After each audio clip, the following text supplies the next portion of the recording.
중학교 3학년 담임하고 있고 기술 가르치는 조아란입니다. 역사를 가르치고 있는 24년차 교사 김영식이라고 합니다. 고등학교에서 국어를 가르치고 있는 장승진입니다. 반갑습니다. 아무도 제가 학창 시절에 저에게 너는 왜 사는지, 무엇을 위해 살고 싶은지 물어주는 분이 없었던 것 같아요. 고등학교를 졸업하고 좀 방황하는 과정에서 그런 질문이 없었다라고 하는 것이 좀 저한테는 좀 문제의식이 좀 있었죠. 교육이라고 한다면 각자 학생들이 좀 자기 삶을 좀 찾아가도록 돕고 또 그것을 위해 좀 준비하도록 하고 약간의 사명감 가지고 저는 교사가 된 케이스입니다. 제가 어린 시절에 복지관에서 이렇게 후원을 받는 아동이었어요. 근데 합격을 하고 봤더니 거기가 이제 국립이었는데 전액 면제에 뭐 기숙사비도 다 국비 장학생으로 이렇게 지원이 되는 학교더라고요. 제가 교사가 될 운명인가? 요즘 학교가 많이 바쁘죠. 학교가 많이 속도에 치입니다. 해야 할 것들도 많고 이뤄내야 할 것도 많아서 교육이라는 것이 결국 만남이고 연결이고 그 안에서 이루어지는 그런 사랑의 나눔인데 학교에서 조금 더 교육의 본질과 관련된 시간을 확보하는 것도 참 중요하겠다는 생각을 좀 합니다. 너무 안타깝죠.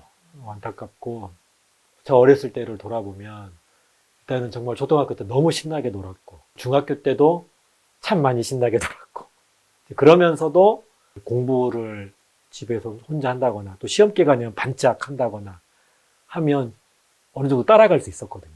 그런데 지금은 너도 나도 이제 앞서 나가려고 막 하다 보니까 그런 여유 가졌다가는 뒤처져 버리는 거죠. 그리고 그것을 복구하기가 이제 어렵다라고 하는 이제 두려움이 있게 되는 것이고. 지난주에 저희 반 어떤 아이가 압력밥솥이 김이 꽉 찬 상태로 칙칙거리듯이 왜 그래? 무슨 일 있었어? 힘들어 보여? 이렇게 하면서 아이에게 이제 물어봤는데 학원에서 주말 내내 대여섯 시간 이제 수학 문제를 풀었는데 자기 생각에는 3개 정도 틀렸는데 이만하면 잘했다고 생각을 했는데 학원 선생님은 너는 이 정도밖에 안 되냐. 자기가 열심히 했는데 인정받지 못한 부분에 대해서 아이가 그런 감정들이 차곡차곡 쌓이면서 작년 시험에서 실수를 해서 틀린 게 지금까지도 억울하대요. 그래서 너무 그때 후회되고 속상하겠다고 얘기해주면 또 아이가 누그러지고 그러면서 내린 결론은 아이들하고 더 깊은 관계를 맺어야겠다. 학교에서 일어나는 갈등들 속에서 저는 분명 이 갈등 속에서 학생들이 뭔가를 배우고 성장하는 저는 계기가 될 수 있다라고 생각하는데 그거를 부모님들이 차단하는 거죠. 아이들이 부모님 뒤로 숨게 만드는 거예요. 그러니까 분명 아이가 잘못한 게 있고 그리고 그것이 좀 명백한데도 아이는 또 본능적으로 그걸 숨기고 싶어 하고 감추고 싶어 하죠. 그럴 때 학교에서는 이제 아이가 그래도 자기 문제에 직면하도록 도와줘야 되는 책임이 좀 있다고 보거든요. 그런데 그때 오히려 부모님들이 왜 우리 아이를 편견을 가지고 보냐, 우리 아이가 아니라고 하지 않느냐 이러면서 오히려 아이들을 이제 일종의 이제 보호하는 거죠. 현실의 그 문제를 직면하고 네. 받아들였을 때는 어떤 결과가 생길까요? 일단 당연히 힘들겠지만 그 과정에서 본인이 놓쳤던 어떤 타인에 대한 어떤 존중이라던가 이런 것들을 한 번 더 생각해 보게 되고 또 그것을 제대로 하지 못했을 때 내가 어떤 책임을 져야 되는가를 배우게 되면 아무래도 자기 행동을 좀 조심하는 것도 좀 생겨날 것이고 저는 좀 더 좋은 어른으로 저는 커갈 수 있다라고 믿는 거죠. 그런데 직면하지 못했을 때는 이제 그것이 저는 또 하나의 아이에게 일종의 저는 또 다른 측면의 상처, 또는 트라우마가 될 수 있다고 생각해요. 그러니까 그 문제 앞에서 사실은 주저앉아 버린 거거든요. 저는 이제 역사를 가르치는데 교실마다 정말 역사 덕후들이 있어요. 정말 소수인데 정말 어렸을 때부터 역사책이 너무 재밌고 역사 얘기가 너무 재밌어서 저보다 더 많이 알고 있는 아이들도 있죠. 수업을 하면서 그렇게 이제 이야기를 하다 보면 아이들도 저도 이제 그런 재미에 쏙 빠지는 거예요. 그래서 아이들이 이제 수업 끝나고 역사 시간이 너무 재밌다. 선생님 때문에 역사가 되게 좋아졌다. 이런 이야기 들을 때 좀 행복하고, 근데 그런 아이가 많지는 않아서. 이 친구들의 특성이 떠올라요. 그 아름다웠던 친구들의 특성은 일단 공부를 할 때 불안을 가지고 공부를 하지 않았어요. 그 불안은 실은 다른 사람들보다 앞서가야 된다는 그 긴박감에서 오는 거거든요. 내가 이 공부를 어떤 목적을 가지고 하는지를 잘 헤아리는 친구들이었어요. 그리고 그러면 어떤 모습을 보이냐면 다른 친구들을 너그럽게 만날 줄 아는 지혜들이 이 친구들에게는 있더라고요. 그 친구들은 어떻게 그렇게 잘했을까요?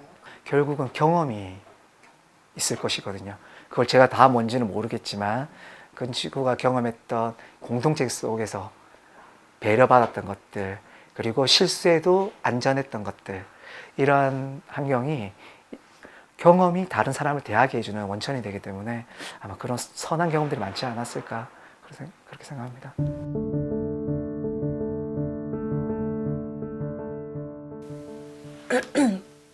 잠깐만요. 뭔가 생각하니까 약간 울컥하는. 예예예. 드시고. 얘들아, 어린이 그림책에 알사탕이라는 그림책이 있어. 그 책에 보면 아빠가 막 잔소리를 엄청 하거든? 근데 그 알사탕을 먹으면 아빠의 속마음이 들려. 아빠가 잔소리를 엄청 퍼부었는데 속마음은 사랑이... 아유, 어떡하지?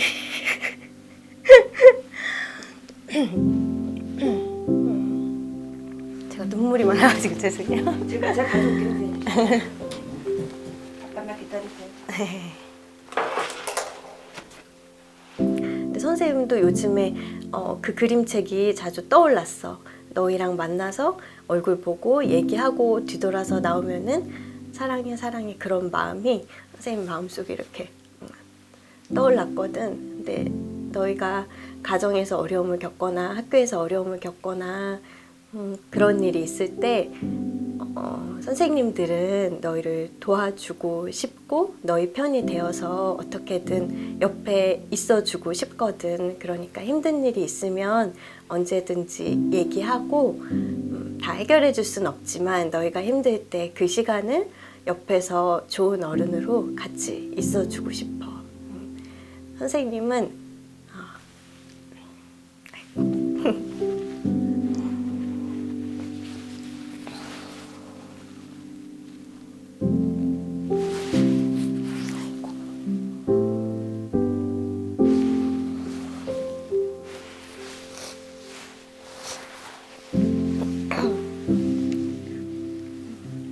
선생님은 사춘기를 정말로 사랑해, 얘들아. 사춘기 사랑해.